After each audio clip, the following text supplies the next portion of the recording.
हमारे यहाँ अगर इस दुनिया में, भारत में हिंदू धर्म का अगर जनाजा निकलते हुए देखना है तो किसी हिंदू की शादी में चले जाओ। शास्त्र कहता है सूर्यास्त के बाद वेद के मंत्र पढ़े नहीं जा सकते। तुम राक्षसों की तरह अर्धरात्रि में विवाह कर रहे हो। अरे वो काल कुछ और था जब मुगल तुम्हारे यहां थे। रात के अंधेरे में बहू बेटियों को उठाकर ले जाते थे, दिन के उजाले में ले जाते थे, तो रात में छुप छुप करके अंधेरे में विवाह कर दिया करते थे। अब कौन मुगल और कौन अंग्रेज तुम्हारे पीछे पड़ा है? क्यों नहीं तुम सूर्यास्त के पहले विवाह करते हो, अभिजित मुहूर्त में करते हो? वेद तो वही कहता है। तो तुम्हें तो ये भी ज्ञान नहीं है। हिंदू धर्म का डंका लेके घूमते चल रहे हो, डंका पीट रहे हो हिंदू धर्म का। तुम्हारे विवाह में देवताओं का कितना अपमान होता है। अरे विवाह में दो प्रकार के कार्ड बनाओ। विवाह एक संस्कार है, विवाह एक यज्ञ है। अरे भैया, खाने पीने खिलाने वाले के लिए एक दिन रिसेप्शन जो करते हो कर दिया करना, पर विवाह में बड़े लिमिटेड लोगों को बुलाया करो। अपने परिवार, वो भी जो सनातन संस्कृति को मानते हैं, पवित्र रहते हैं। विवाह संस्कार में देवता आते हैं तुम्हारे द्वारा किए गए यज्ञ के भाग को लेने के लिए। अरे नाक पोंछते हुए, कान खुजाते हुए, पता नहीं क्या क्या करते हुए अगर तुम किसी को भोजन दो तो तुम्हारा बच्चा भोजन नहीं करता। ऐसे ऐसे आंख करके बच्चे को दो।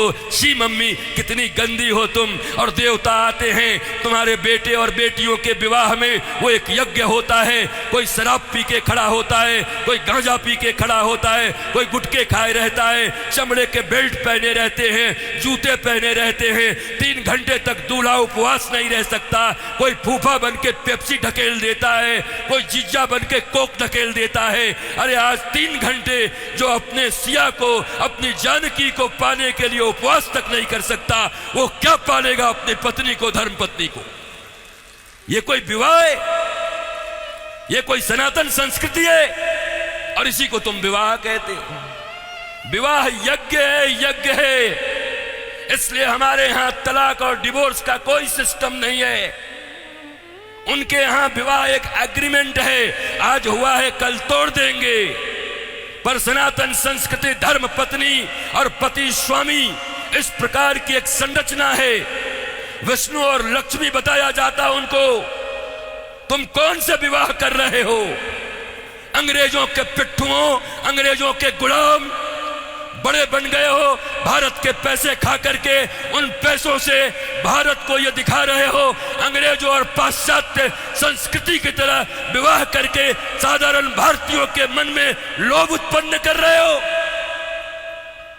और ये समाज के अग्रणी लोग बने हुए हैं, ये समाज के श्रेष्ठ लोग बने हुए हैं, ये समाज को दिशा दिखा रहे हैं, ये समाज को भोंडा प्रदर्शन कर रहे हैं, अपने दन का लोगों को दिखा रहे हैं।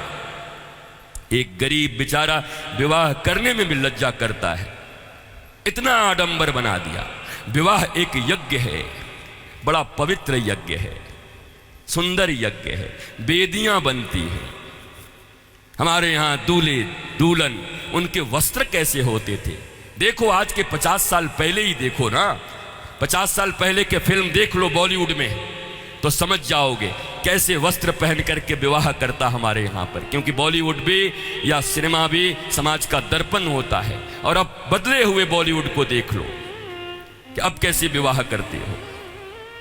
हमारे विवाह में हमारे वस्त्र, हमारे परिधान, फिर लेन देन इतना तो बनता है। 5 साड़ी तो बनती है, 21 साड़ी लगेगी ननद की। अरे कौन से ग्रंथ में लिखा है? कोई माई का लाल भारतवर्ष में किसी शास्त्र में मुझे दिखाए? कहां लिखा है ये लेन देन? तुम्हारी बुढ़िया पुराण में होगा। लोभियों के बनाए गए कानून, लोभियों के बनाए गए नियम, अरे जरा सोचो, एक बच्ची, एक बेटी अपना नाम, अपना गोत्र छोड़कर आती, अपना टाइटल छोड़ करके आती, अपने घर परिवार, माता पिता, भाई बहन, सखी सहेली छोड़कर आती और तुम्हारे वंश को बढ़ाने के लिए तुम्हारे घर में आती है। उसको भी टीवी, फ्रिज और कार के लिए मिट्टी, तेल और पेट्रोल से जला देते हो। तुम्हें शर्म नहीं आती? भारतवर्ष में जन्म लेकर बैठे हो। तुम्हारी बाजुओं और भुजाओं में अगर शक्ति है तो अपने पैसे से कार खरीद लो, अपने पैसे से फ्रिज खरीद लो, क्योंकि छोटी छोटी बच्चियों के पिता तो बचपन से उसके लिए खिलौना खरीदते रहते हैं। जब छोटी रहती है 5 रुपए का, थोड़ी बड़ी हो जाती है थोड़ा और बड़ा, थोड़ी बड़ी हो गई साइकिल खरीद लिया, थोड़ी बड़ी हो गई स्कूटी खरीद दिया, और बड़ी हो गई अच्छे घर के हैं कार खरीद दिया 5 लाख का, और एक दिन फिर जा करके 5 करोड़ में एक गुड्डा खरीद के ला के दे दिया। तो खरीदे हुए सामान की जो इज्जत होती है वही दूल्हे की भी इज्जत होती है। दूल्हा बिकता है, बोलो खरीदोगे?